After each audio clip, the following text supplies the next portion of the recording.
sir Priyam স্যাৰে মোক immediate মানসৰ 20খন password photo print out খুজিছে জলদি কৰিব পাৰে কিবা ইজি ৱে আছে নেকি কি কৰিব পাৰে নিশ্চয় আছে মই দেখাই দিছো আপুনি চাই ইয়াত প্ৰথমতে আমি কি কৰিম ফটোখন ওপেন কৰি লম ওপেন কৰাৰ পিছত আমি ইয়াতে ক্ৰপ টুলত যাম ক্ৰপ টুলৰ যোৱাৰ পিছত আমি এইটো ক্ৰপ পেজ সিলেক্ট কৰিম কিমানটো আমাক প্ৰয়োজন হয় কিমানটো আমি ইয়াৰ পৰা সিলেক্ট কৰি লম ফটোখন সিলেক্ট কৰাৰ পিছত আমি ইয়াতে ক্ৰপ টুলত সিলেক্ট হ'ল আমি এই ৰাইট চিনটোত ক্লিক কৰিম ক্লিক কৰাৰ লগে লগে ক্ৰপ হৈ যাব ফটোখন ক্ৰপ হোৱাৰ পিছত আমি ইয়াক কি কৰিম ফাইলত যাম নিউ পেজত যাম তাৰপিছত ইয়াৰ পৰা আমি A4 সাইজৰ এখন পেপাৰ লম A4 পেপাৰ এখন আমি ইয়াৰ পৰা ইন্টাৰনেশ্যনেল পেপাৰত যাব লাগিব তেতিয়া আমি ইন্টাৰনেশ্যনেল পেপাৰত A4 পাম A4 পেপাৰখন ললো ওকে কৰিলো ওকে কৰাৰ লগে লগে ইয়াত আমাৰ A4 পেপাৰখন আহিব এতিয়া আমি কি কৰিম ইয়াত যাম ইয়াৰ পৰা আমি এই ফটোখন তালে মুভ কৰিব লাগিব মুভ টুল ল'ব লাগিব তাৰ কাৰণে মুভ টুলত গলো আমি ইয়াত তলতে এনেকৈ নমাই দিলো এতিয়া আমি এই ফটোখন ইয়াৰ পৰা ইয়ালে আমি মুভ কৰি দিলো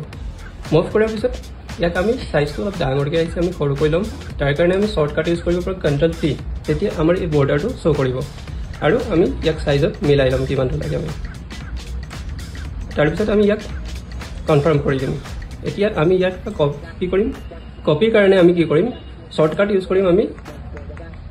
Ctrl J কৰিব পাৰোঁ শৰ্টকাট ইউজ কৰি নহ'লে আমি অল্টাৰ আৰু শিফ্ট ধৰি এখন এখনকৈ আমি এনেকৈ টানি দিলেই হ'ল আমি যিমান লাগে আমি সেইমতে আমি এনেকৈ বনাই ল'ব পাৰোঁ আৰু এতিয়া আমি একেলগে যদি আমি এইখিনি গোটেইখিনি কৰিব বিচাৰিছোঁ তেতিয়াহ'লে আমি এইটো শ্ব' বাউণ্ডাৰী বক্স আৰু এইটো অটো চিলেক্ট লেয়াৰটো ক্লিক কৰি ল'ম